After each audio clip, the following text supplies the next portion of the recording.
Good evening, everybody. Tonight, after nearly 100 years of talk and frustration, after decades of trying and a year of sustained effort and debate, the United States Congress finally declared that America's workers and America's families and America's small businesses deserve the security of knowing that here in this country, neither illness nor accident should endanger the dreams they've worked a lifetime to achieve. Tonight, at a time when the pundits said it was no longer possible, we rose above the weight of our politics.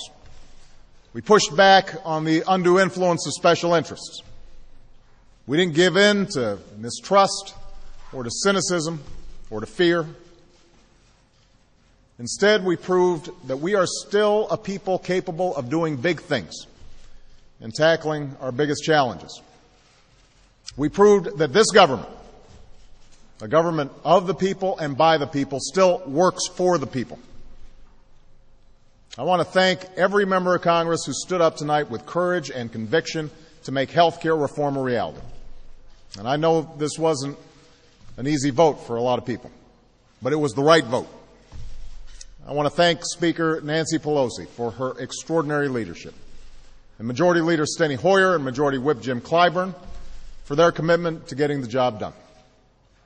I want to thank my outstanding Vice President, Joe Biden, and my wonderful Secretary of Health and Human Services, Kathleen Sebelius, for their fantastic work on this issue. I want to thank the many staffers in Congress and my own incredible staff in the White House who have worked tirelessly over the past year with Americans of all walks of life to forge a reform package finally worthy of the people we were sent here to serve. Now, today's vote answers the dreams of so many who have fought for this reform. To every unsung American who took the time to sit down and write a letter or type out an email hoping your voice would be heard, it has been heard tonight. To the untold numbers who knocked on doors and made phone calls, who organized and mobilized out of a firm conviction that change in this country comes not from the top down, but from the bottom up, let me reaffirm that conviction. This moment is possible because of you. Most importantly, today's vote answers the prayers of every American who has hoped deeply for something to be done about a health care system that works for insurance companies but not for ordinary people. For most Americans, this debate has never been about abstractions, the fight between right and left, Republican and Democrat. It's always been about something far more personal. It's about every American who knows the shock of opening an envelope to see that their premiums just shot up again when times are already tough enough. It's about every parent who knows the desperation of trying to cover a child with a chronic illness, only to be told no again and again and again. It's about every small business owner forced to choose between insuring employees and staying open for business. They are why we committed ourselves to this cause. Tonight's vote is not a victory for any one party. It's a victory for them. It's a victory for the American people. And it's a victory for common sense. Now, it probably goes without saying that tonight's vote will give rise to a frenzy of instant analysis. There will be tallies of Washington winners and losers, predictions about what it means for Democrats and Republicans, for my poll numbers, for my administration. But long after the debate fades away and the prognostication fades away and the dust settles, what will remain standing is not the government-run system some feared or the status quo that serves the interests of the insurance industry, but a healthcare system that incorporates ideas from both parties, a system that works better for the American people. If you have health insurance, this reform just gave you more control by reining in the worst excesses and abuses of the insurance industry with some of the toughest consumer protections this country has ever known, so that you are actually getting what you pay for.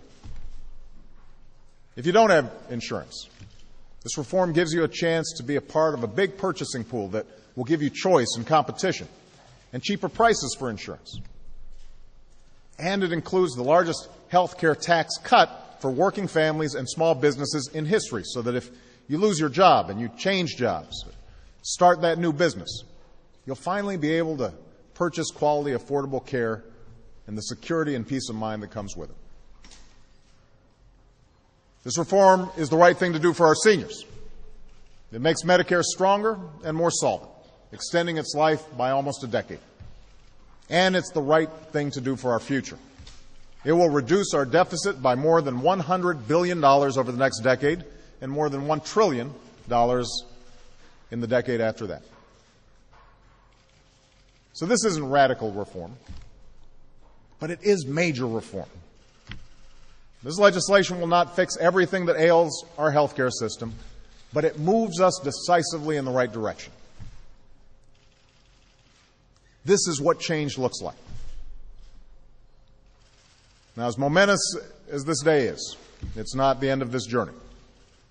On Tuesday, the Senate will take up revisions to this legislation that the House has embraced.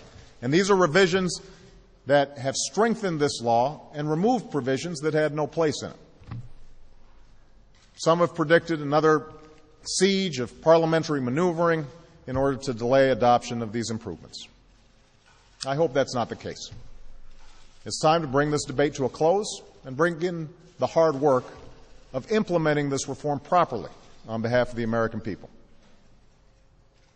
This year, and in years to come, we have a solemn responsibility to do it right. Nor does this day represent the end of the work that faces our country. The work of revitalizing our economy goes on. The work of promoting private sector job creation goes on. The work of putting American families' dreams back within reach goes on. And we march on with renewed confidence, energized by this victory on their behalf. In the end, what this day represents is another stone firmly laid in the foundation of the American dream.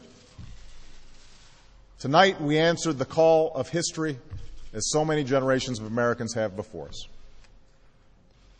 When faced with crisis, we did not shrink from our challenge. We overcame it. We did not avoid our responsibility. We embraced it. We did not fear our future. We shaped it. Thank you. God bless you, and may God bless the United States of America.